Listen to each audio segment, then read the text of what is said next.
Seigneur Dieu Tout-Puissant, nous te disons merci pour ce moment précieux que tu nous donnes d'être dans ta présence. Depuis le début, nous avons senti ta présence, Seigneur Jésus. Nous te demandons de nous toucher encore davantage. Nous ouvrons nos cœurs pour que tu puisses déverser ce que tu as prévu pour chacun de nous, Seigneur. Nous voulons grandir et te connaître encore davantage. Pour s'approcher de toi et toucher ton bord de vêtements, nous voulons avoir notre miracle cet après-midi. Au nom de Jésus, peuple de Dieu, dit Amen. Amen. Amen. Nous allons lire la parole de Dieu qui est dans le livre de Hébreux 4. Hébreux chapitre 4, 14 à 16. Amen. Et aujourd'hui, je vais vous parler de demeurons fermes dans la foi. Amen. Amen. Demeurons fermes dans la foi. Est-ce que nous pouvons répéter? Demeurons fermes dans la foi. Avec conviction. Demeurons fermes dans la foi. Amen. La parole de Dieu nous dit dans Hébreux 4, 14, ainsi, puisque nous avons un grand souverain sacrificateur qui a traversé les cieux, Jésus, le Fils de Dieu, demeurons fermes dans la foi que nous professons. Car nous n'avons pas un souverain sacrificateur qui ne puisse compatir à nos faiblesses. Au contraire, il a été tenté comme nous en toutes choses, sans commettre des péchés. Approchons-nous donc avec assurance du trône de la grâce, afin d'obtenir miséricorde et de trouver grâce pour être secourus dans nos besoins. Amen. Alléluia. Amen. Prenez place. Demeurons fermes dans la foi. Alléluia. Cet après-midi, mes bien-aimés, nous parlons de demeurer fermes dans la foi, ou je pourrais dire aussi demeurer ferme dans la présence du Seigneur. Amen. Quelqu'un peut me dire, non, moi j'ai toujours la foi. Oui, tu as la foi. Tu ne l'as pas perdue. Mais c'est que moi je vais te dire, la foi est graduelle. Amen. Alléluia. Parce que si la parole nous dit que la foi, si tu as la foi comme un grain de sénévé, donc le grain c'est le petit. Dieu peut faire des choses avec toi. Il y a aussi ceux qui ont eu le grande foi. Il faut toujours demander et comprendre la foi. Amen. Amen. Juste celui qui confesse que Jésus-Christ est Seigneur et Sauveur, il a déjà la foi. C'est le début de la foi. Et celui qui a eu à comprendre cela et à changer sa vie, il a une autre foi. Et c'est lui qui a aussi la foi de changer les choses. Il y a plusieurs façons d'avoir la foi. Alléluia. Amen. Avant de commencer mon ministère, donc, je croyais déjà, j'avais fait même l'école biblique. J'avais eu une vision. Dans la vision que j'avais eue, c'était le 23 mars 2010 à 13h35 précise. J'étais couché dans mon camion c'est là où j'ai vu une présence me réveiller.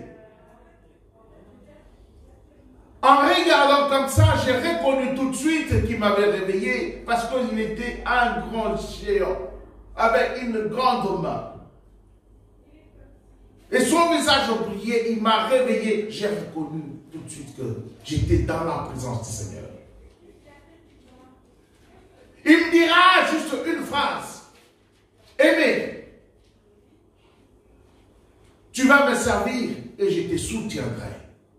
Mon bien-aimé, c'est pour cela même qu'il neige, qu'il vente, même si ça bouge. Moi, j'ai la parole de Dieu. Alléluia. C'est Dieu qui m'a dit, tu travailleras pour moi et je te soutiendrai. Amen. Et après, je me suis réveillé, j'ai commencé à louer, j'ai loué parce que j'étais en jeûne de prière de 3 jours. C'est là où j'avais la conviction que Dieu m'avait appelé. Mais avant ça, il y a eu des personnes qui ont prophétisé sur moi. Oui, bon ben, peut-être parce que vous voyez que j'étais un peu zélé. Mais là, j'ai vu la présence du Seigneur. Amen. Quand j'ai commencé le ministère, et puis un jour je dormais, là c'était pas une vision, là c'était un songe. Parce qu'il y a une différence. Mon bien-aimé, je ne sais pas comment expliquer. C'est lui qui a déjà vu une vision. Et c'est lui qui n'a jamais eu. Une vision, c'est comme je vous vois, toi et moi, comme ça. En présentiel. Mais là, ce n'était pas une vision. C'était un songe. J'ai vu le Seigneur, il m'a ramené. Il m'a ramené dans une grande salle. Il m'a dit, mais regarde, qu'est-ce que tu vois? J'ai dit, mais c'est une grande salle immense. Les gens étaient en train de prier. Il me dit, regarde bien, qu'est-ce que tu vois?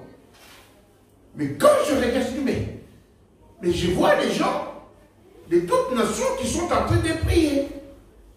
Il dit, non, tu n'as pas vu, regarde bien, observe. Quand j'ai observé, toutes les personnes qui étaient dans la salle, ils avaient des robes blanches.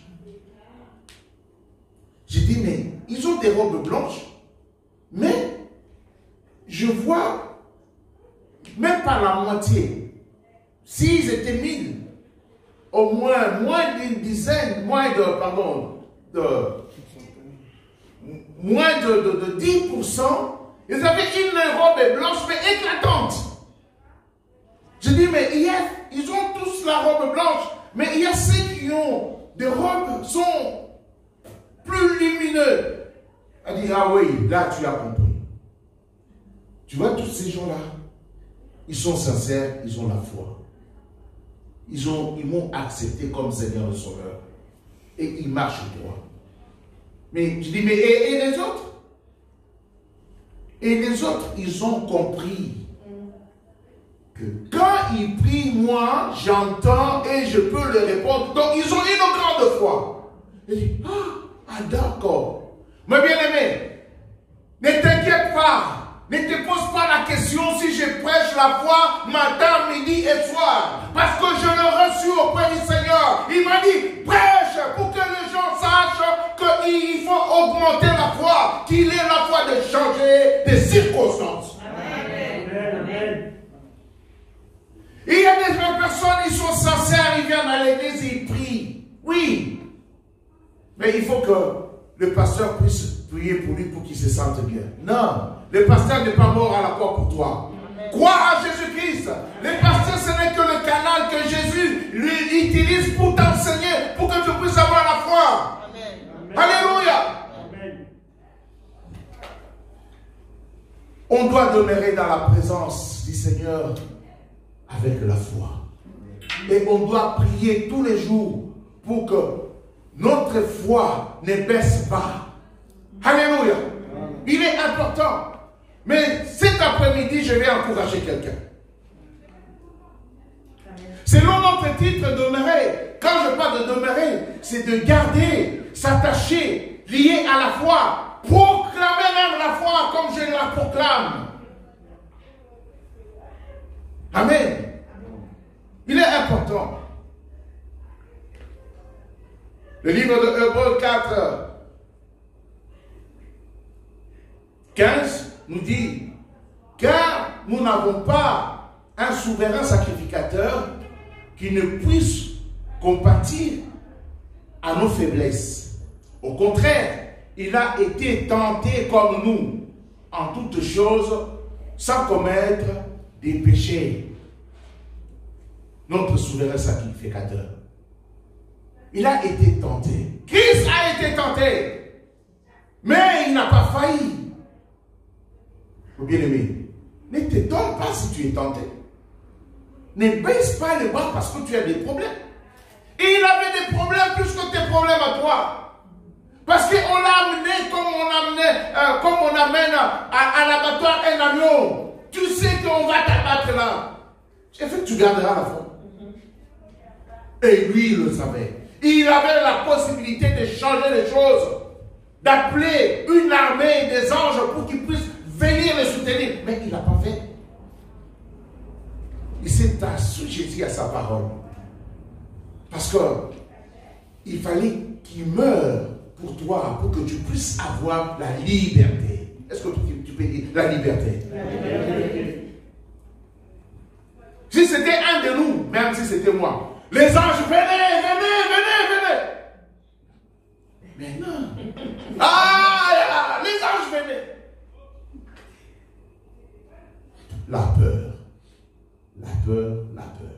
Mais non. Il savait où il allait. Il savait comment est-ce que ça va finir. Mais il s'est laissé aller jusqu'au bout. Amen. Amen. Pourquoi? Parce qu'il avait la foi, mon bien-aimé. Il avait la foi. Amen. Christ est souverain sacrificateur. En même temps, il avait la vraie nature humaine. De cette nature, il a été tenté comme nous, en toutes choses. En toutes choses. Sa nature humaine avait passé des épreuves. Mais la Bible nous dit qu'il a vaincu. La Bible nous dit. Amen. Philippiens 2:8. Ayant paru comme un simple homme dans sa chair. Il s'est humilié lui-même, se rendant obéissant jusqu'à la mort, même jusqu'à la mort de la croix. Il s'est assujetti, il a obéi à la parole parce qu'il devait aller à la croix pour que tu puisses avoir la victoire aujourd'hui. Amen. Alléluia. Le Seigneur Jésus-Christ nous a montré l'exemple de garder la foi. Même dans l'extrême épreuve. Il est l'exemple parfait. C'est pour cela l'apôtre Paul nous dit d'être les imitateurs de Christ. Comme d'être l'imitateur de Christ. Alléluia. On doit être des imitateurs. 1 Corinthiens 4:16, Philippiens 3:17. Mais bien aimé, ce que je vais te dire cet après-midi, la clé de la réussite dans la foi, c'est marcher sur le pas du Christ. Que Christ soit ton modèle. Alléluia. S'il y a des problèmes, ne regarde pas la hauteur du problème. Ne regarde pas la grandeur de la mer Rouge. Ne regarde pas la hauteur de Goliath. Ni du mur de Jéricho. Mais regarde à celui qui a le pouvoir d'appeler à l'existence qui n'existe pas. Amen. Alléluia. Amen.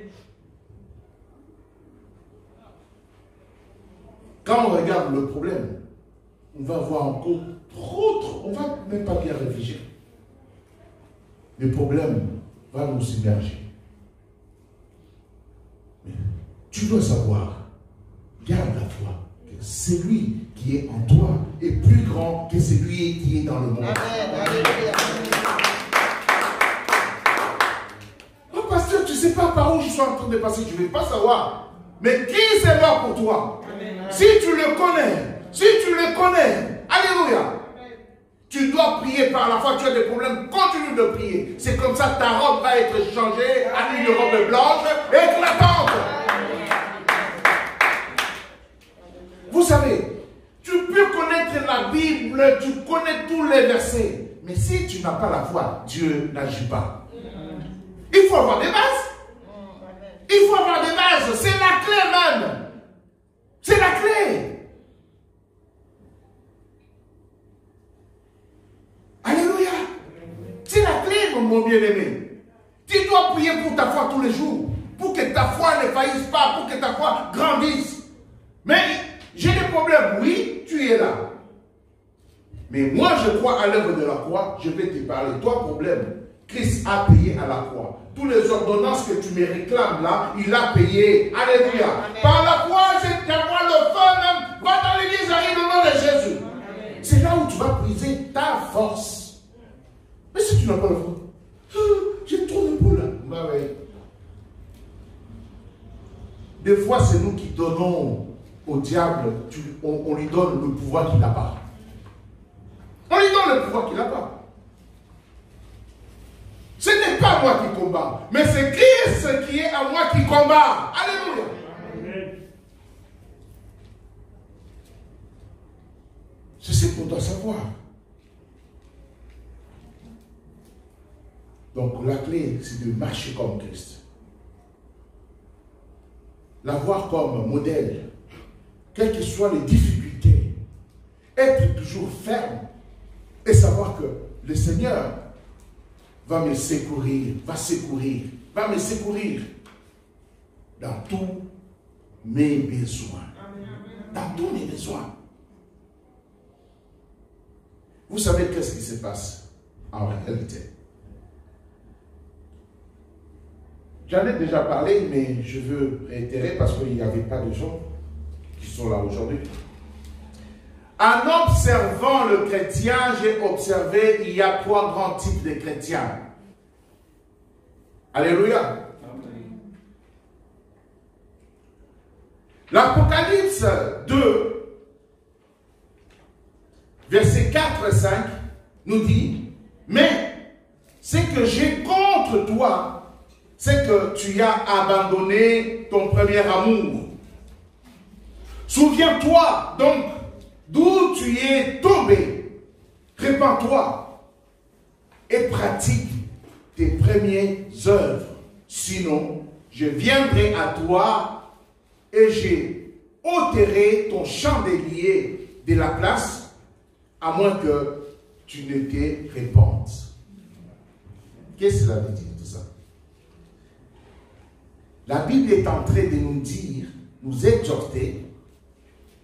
Il dit, j'ai quelque chose contre toi. Là, c'est Dieu qui parle. Dieu est en train de parler à quelqu'un cet après-midi. Mais ce que j'ai contre toi, c'est que tu as abandonné ton premier amour. Mon bien-aimé, reviens à ton premier amour. Alléluia. Reviens à ton premier amour. Reviens à ton premier amour. Alléluia. Il est en train de dire, reviens à ton premier amour. Quand on parle du premier amour, c'est l'amour sans intérêt.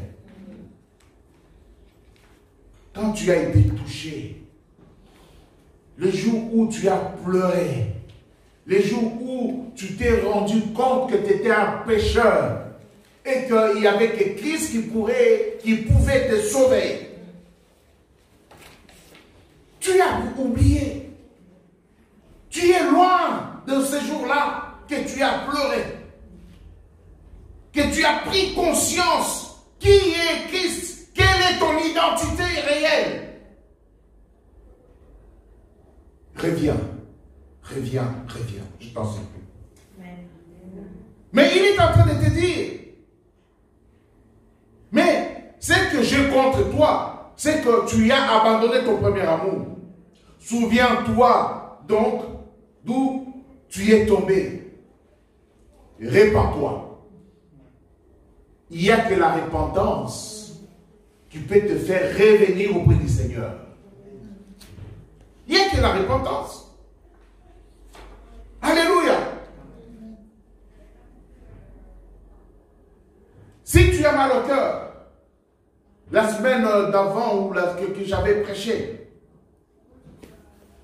mais quand il y a un souci, c'est les bons soucis qui te ramènent en repentance. Ce n'est pas le souci de ce « Oh, je manque ça, je manque... » Non, non. Que tu regardes, mais où je suis? Non, il faut que je revienne à mon premier amour. Alléluia. Donc tu dois revenir. Souviens-toi donc d'où tu es tombé. Répands-toi. Pratique tes premières œuvres quand tu étais très amoureux de ton Seigneur. Amen. Sinon, le Seigneur viendra à toi et j'ôterai ton chandelier à la place, à moins que tu te répandes. Quand on parle du chandelier, vous connaissez le chandelier? Quand on met la lumière, alléluia, voilà. Donc, quand tu as Christ, tu as la lumière. Il dit, si tu ne parviens pas à revenir auprès de moi, la lumière qui est en toi, je viendrai l'éteindre, je viendrai le prendre. Imagine-toi que Dieu te prend ce qu'il t'a donné. Même si tu pries matin, midi et soir, tu vas la récupérer comment? Non. Vaut mieux avoir le problème avec moi, mais pas avec Dieu. Là, il te met en garde. Fais attention, mon bien-aimé. Sinon, il va te prendre la lumière. Quand il te prend la lumière, donc tu es dans l'obscurité. L'obscurité, c'est quoi? C'est l'enfer, c'est le diable. Donc, il va te livrer au diable. Répands-toi et reviens auprès du Seigneur. Amen. Tout à l'heure, je vous ai dit que j'avais observé 3 grands groupes de chrétiens. Le premier groupe que le Seigneur est en train de parler là, c'est les chrétiens décrocheurs. Est-ce qu'on peut dire décrocheurs? Encore, à haute voix. Décrocheurs. Décrocheur, cela veut dire tout simplement une personne qui ne poursuit pas dans la voie tracée.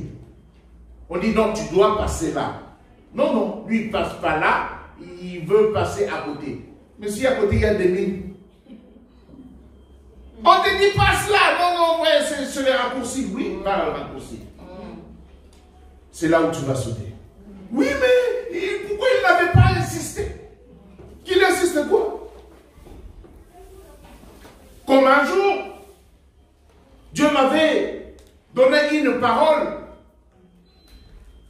Ça, c'était pas une parole de prophétie. À un couple, j'ai dit, le Seigneur m'a dit, il faut continuer à venir à l'église parce qu'il y a un vent mauvais qui va s'abattre d'ici peu sur votre maison. Et la sœur qui était venue 2 ou 3 fois, c'est par après j'ai appris qu'elle disait oui, il veut juste à ce qu'on puisse venir dans son église pour... Comment est-ce qu'on dit ça en français? Pour que l'église soit pleine. Qu'il y ait 2 personnes ou 1000 personnes, je prêche la même chose. Amen. Il a eu une grâce d'avoir cette parole de prophétie. Il n'a pas voulu écouter. Le mari est venu 2 ou 3 fois, comme la femme influence comme Adam et Ève comme Ève avait influencé Adam, et l'a influencé pour qu'il vienne pas à l'église. Vous savez ce qui était passé? Moins de 2 mois, le mari était disparu. On ne le voyait plus. On l'a cherché partout. C'est après quelques mois, ils l'ont trouvé Je ne sais pas si c'est un suicide ou quoi, mais on l'a retrouvé dans l'eau. Pardon? Dans la Seine, oui. On l'a retrouvé dans la Seine. Et la dame, oui, je l'appelle la dame, je ne l'appelle pas la sœur. Elle dit oui, oui, pourquoi? Le pasteur savait, pourquoi il aurait dû insister? J'insiste rien du tout. D'ailleurs, quand moi je fais une prophétie, après j'oublie. C'est pas moi qui parle. Oui, il aurait dû insister, c'est sa faute. Quelle faute? Quelle faute? Quand tu as la parole de Dieu, mon bien-aimé. Et quand deux fois il arrive qu'il y a eu quelque chose, j'insiste. Faites très attention. Ce n'est pas de mon intérêt. Alléluia. Quand le Seigneur te parle, écoute. Est-ce que ce que le pasteur a dit, est-ce que c'est biblique? C'est toute la question que tu peux te poser. Tu vérifies comme les gens de Béret. C'est tout ce que c'est juste la question. On nous a dit dans la Bible d'être dans la maison de Dieu.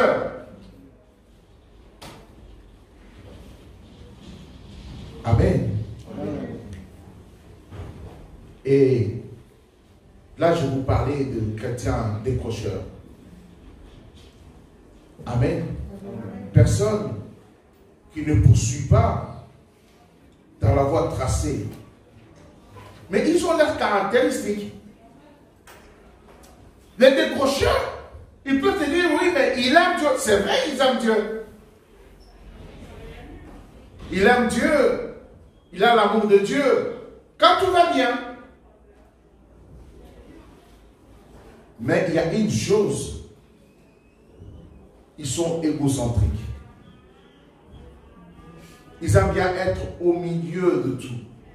Ils regardent que leur nombril, leurs intérêts. Ils n'aiment pas de reproches. Oui, pasteur m'a prêché. Ben oui. Alors, ils n'ont pas de reproches. Ils aiment bien les caresses du pasteur. Quand le pasteur prêche dans le sens qu'ils veulent, ah là il est... Ah non, notre pasteur, hein? Ah il est puissant. Pasteur de Ngouya. Parce que tu prêches dans le sens qu'il veut. Si tu prêches dans le sens contraire, sa nature réelle sort. C'est des critiques. Ah, mais moi, je ne comprends pas ça. Alléluia. Si tu ne prêches pas dans son sens, quand il parle, c'est sinon. 3 points. Allez, vous rajoutez ce que vous voulez. Sinon quoi? Les sinon là, tu ne dis pas au pasteur, sinon tu dis à Christ. Sinon quoi? Sinon je quitte, mais quitte. Même là où tu iras, si le pasteur lit la même Bible que moi, il te dira la même chose. Amen. Il te dira la même chose. S'il a le Saint-Esprit, il te dira la même chose. Il va te reprocher de la même manière. Le pasteur n'est pas là pour passer la pommade. Il est là pour dire la vérité. Amen. Même si ça fait mal, il faut dire la vérité. Amen. Amen. Si quelqu'un a un abcès, il faut, pour le guérir, il faut quoi? Passer la pommade? Non. Quand on passe la pommade, il y aura juste une croûte par-dessus pour atténuer. Mais il faut, comment est-ce qu'on dit? Il faut percer fort. Oui, mal, même si la personne crie, tu hurles encore. C'est comme ça il sera guéri. Amen. Avec la parole de Dieu, c'est pareil. Amen. Je vais appuyer fort. Si je n'appuie pas fort, je contribue à ce que tu es en train de faire. Le jour du jugement, je serai appelé aussi à la barre. Non, non, mon bien-aimé. Je vais sauver ma vie. Ce n'est pas parce que je t'ai appelé. Je vais contribuer à tes péchés. Non. Non. Ouais, il aurait dû insister. Non, mon bien-aimé. Non. Il fallait rentrer en prière pour savoir est-ce que ce que j'ai dit est vrai. Le Seigneur va te répondre. Il est égocentrique. Il n'aime pas de reproches. Il n'aime pas. Il aime bien que le pasteur le caresse. Et souvent, il prétend avoir la nature spirituelle. Il prétend avoir la nature spirituelle. En réalité, sa vie spirituelle est un yo-yo. Du coup en haut, du coup en bas, du coup en haut, du coup en bas. Alléluia. Il a beaucoup de caractéristiques, mais je vous épargne. Ça sera pour la prochaine fois. On a un autre type de chrétiens, c'est des chrétiens profiteurs. Est-ce qu'on peut dire profiteurs? Philippiens 3, 19. Leur fin sera la perdition. Ils ont pour Dieu leur ventre. Leur ventre. Est-ce qu'on peut dire leur ventre? Ils mettent leur gloire dans ce qui fait leur honte. Ils ne pensent qu'aux choses de la terre. Amasser des biens, faire des choses qui n'ont rien à voir avec les choses du ciel. Et que la Bible nous dit, premièrement, cherchez les royaumes des cieux. C'est-à-dire quoi? Soutenir l'église, être dans l'église, faire des choses de l'église. Et les autres choses vous seront données par-dessus. La Bible nous dit que si tu marches droit, Dieu va ordonner la bénédiction de te suivre. Tout d'abord, il faut chercher la face de Dieu. Mais eux, non. Ce sont des choses du monde. Les choses qui pourrissent, qui n'ont pas de valeur spirituelle. Alléluia. Quand on dit profiteur, c'est une personne qui tire profit d'une chose, qui profite abusivement, de la générosité d'autrui. Si c'est ton ami, il vient, il va s'attacher à toi parce que tu as quelque chose. Parce que tu lui achètes le café chaque matin. Et lui, il oublie toujours son porte-monnaie dans la voiture.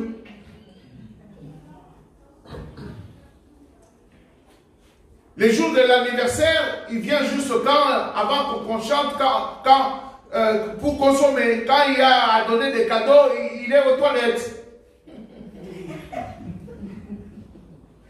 Quand il vient à l'église, il va aux toilettes seulement au moment où le panier de l'offrande passe. Et les pasteurs voient tout ça. Et ils savent.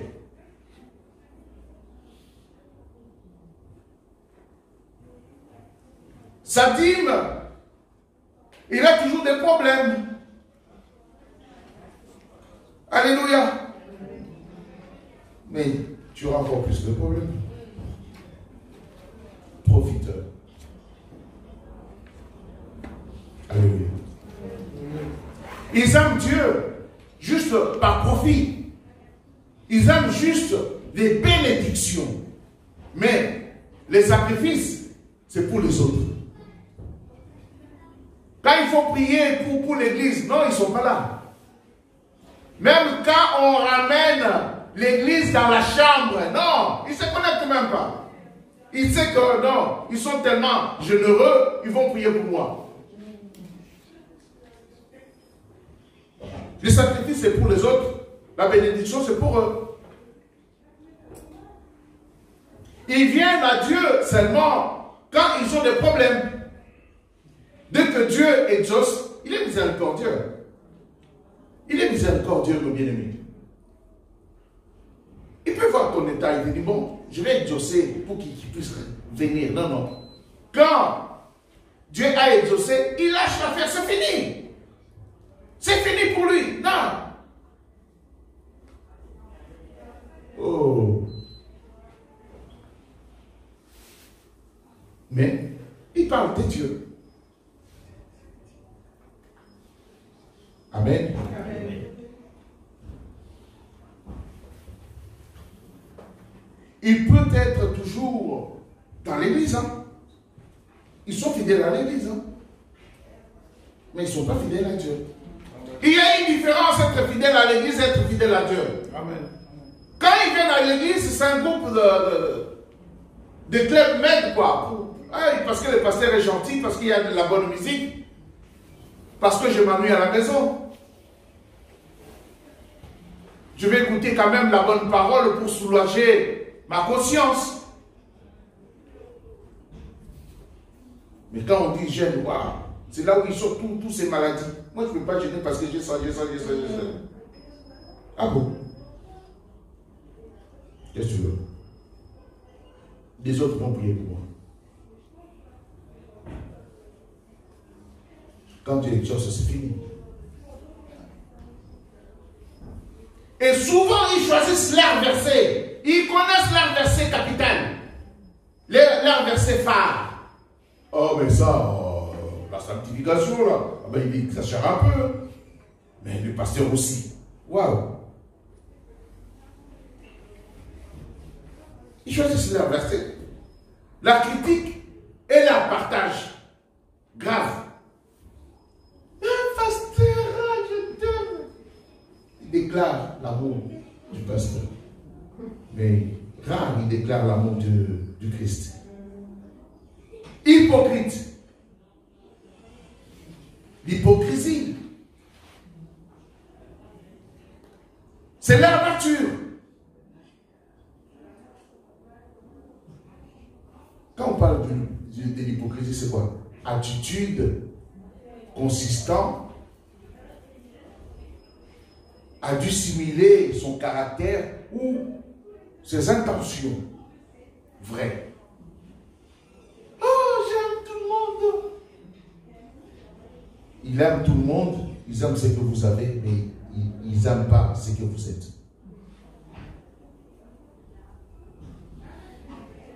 Il aime Dieu pour ce qu'il a, mais il n'aime pas Dieu pour ce qu'il est. Il peut passer du temps dans la prière, oui, il passe du temps dans la prière, juste pour avoir son profit. Donne-moi, donne-moi, donne-moi. Et quand il prie, ce n'est pas pour les autres, il prie que pour lui. Il est aussi égocentrique. 2 Corinthiens 4, 3. Si notre évangile est voilé, il est voilé pour ceux qui périssent. Ce genre de personnes, malgré qu'ils sont dans l'église, ils périssent.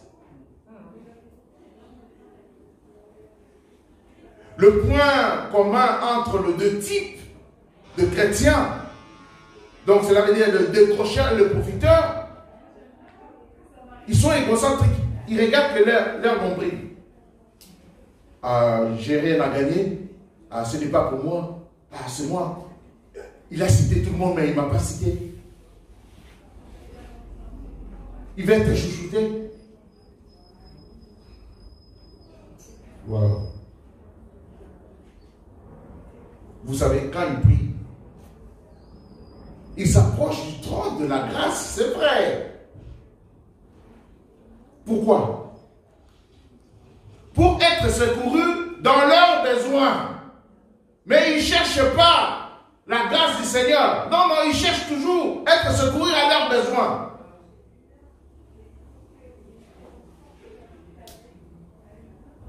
Donc, ils ramènent toujours des requêtes auprès du Seigneur. C'est ça la différence avec les autres. Amen.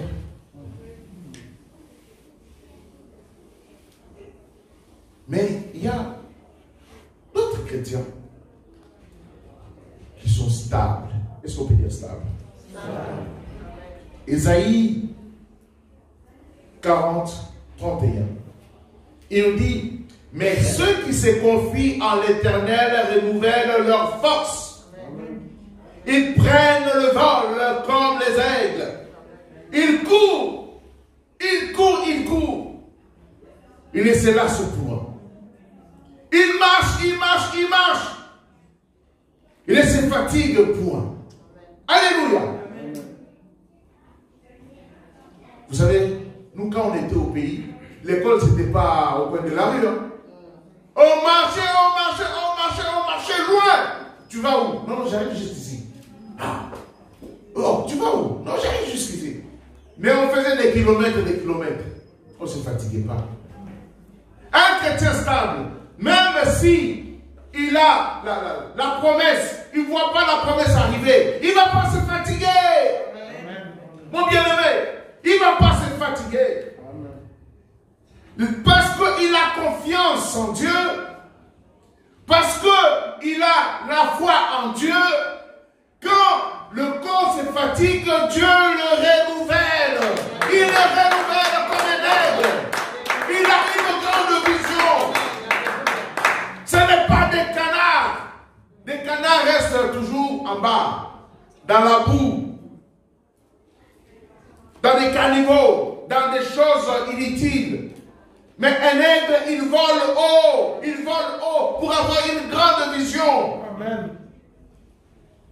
Quand il devient même vieux, tout le caractéristique de l'aigle, il se renouvelle. Cela veut dire que sa pointe là, il la casse et il se renouvelle. Même ses ailes se renouvellent, donc il peut voler encore plus haut. Mais un canard, il est toujours dans les caniveaux, dans des choses d'ici bas. D'ici bas. Ils ne sont pas stables. On doit chercher la stabilité. La stabilité ne se limite pas à la bénédiction matérielle. Crois au Seigneur. Il a un plan merveilleux. Alléluia. S'il faut qu'il te sépare avec des gens avec des canards, accepte-le. C'est ta volonté, Seigneur. Vous savez quoi? C'est nous qui limitons Dieu. La nature de Dieu est illimitée. Amen. Il y a beaucoup d'histoires. Joseph a éveillé la parole de Dieu. Mais sa vie allait à l'encontre à la parole qu'il avait reçue. À un certain moment, il est allé, on l'a vendu chez Potiphar, la femme de Potiphar, parce que la Bible nous dit qu'il avait une belle figure, donc c'était un beau gosse. La femme de Potiphar voulait profiter de lui. Il dit non, moi je ne mange pas de ce pain-là. Si c'était quelqu'un, c'est une occasion. Je vais manger, je serai au chaud, et j'ai la femme même du patron. Oh mais, quel bonheur! Tu vas manger pendant 6 ans. 6 ans et une journée, on va te couper la tête. Tu ne vas pas rester dans cet état-là toute ta vie. Ça se saura. Alléluia. Et vous savez qu'est-ce qui est arrivé? Il a révisé. On l'a encore châtié on l'a jeté dans la prison. C'était la parole de la femme et la parole du gars. Si on va au tribunal avec une femme et moi, c'est moi de prouver que je n'ai pas violé. Mais je te connais tout. Oh, arrête un peu. On se connaît. Mais les gens vont croire. Vont croire. C'est à moi de prouver qu'on ne se connaît pas. Il a été en prison. Arrivé en prison, on l'a maltraité encore, on l'a frappé. Il faut dire, mais Seigneur, mais là il y a un doute. Hein? Est-ce que tu m'avais vraiment parlé?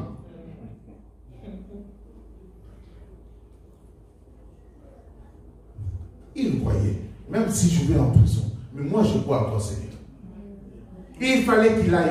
Mais lui, il allait rencontrer le roi où? Lui qui était esclave. Ah non. Dans le songe peut-être. Il a refusé. C'est là où il Dieu l'a utilisé en prison, il a prophétisé. Quand il a prophétisé, la prophétie s'est accomplie. La personne là qui était en prison connaissait le roi, il est sorti. Quand le roi a eu un problème de songe, il dit non, la réponse que tu cherches, elle est en prison. Non. Est-ce qu'en prison on peut avoir quelque chose de bon? Oui. Appelle-le. Mais quand tu veux que je raconte ton songe, tu dois me raconter et puis moi je réponds. Mais lui il dit non, non, non, je ne te dis pas. Dis-moi le songe que j'ai rêvé et donne-moi la réponse. Waouh! Mais ça ne se fait pas comme ça. Oui, je vais vous tuer. Non, ne les tue pas. Mon Dieu est capable. Mon Dieu est capable. Mon Dieu est capable. Il est allé, il a prié, oui. Les songes que tu as eu, il a eu ça. Ah bon? Mais tu n'as pas parlé à ma femme? Ah non. Et la réponse est ça. Bon, je cherche quelqu'un. Oui, cherche. Non, la personne, c'est toi. Tout de suite, premier ministre. Changement de circonstances, changement de choses. Quand tu y as la foi et que tu demeures toujours en Dieu, on va se lever. Demeure en Dieu. Alléluia. Ne regardez pas tes problèmes. Demeure en Dieu, mon bien-aimé. Amen. Quand tu regardes tes problèmes, tu seras limité.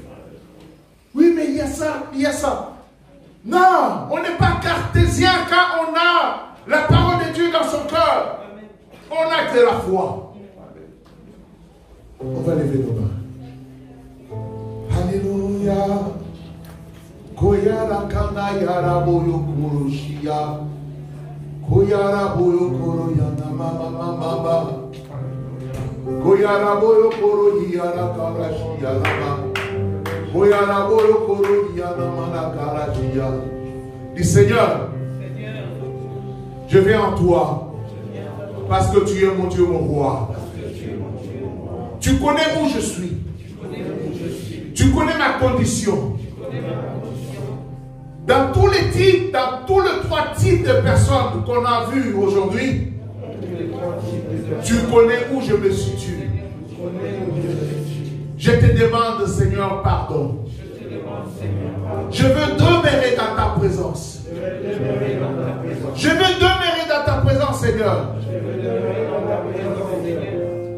Sans toi, je suis rien. Je viens devant toi pour me repentir. Je vais être stable spirituellement pour marcher avec toi. Je ne regarderai pas les problèmes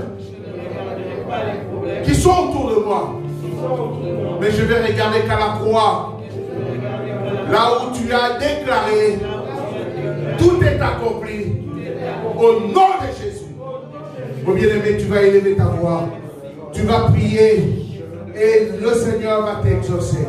Sois sincère maintenant. Quelles que soient les circonstances, Seigneur, je ne veux que regarder à toi, Seigneur. Même si les amis sont forts, même si ma famille sont forts, je veux continuer à avancer vers toi. Merci Seigneur. Même si mon travail sèche, même si, Seigneur, garde ta foi en Dieu. Il t'a parlé de papa. regarder à toi de ce que tu as pensé, de ce que tu as fait, de ce que tu as fait.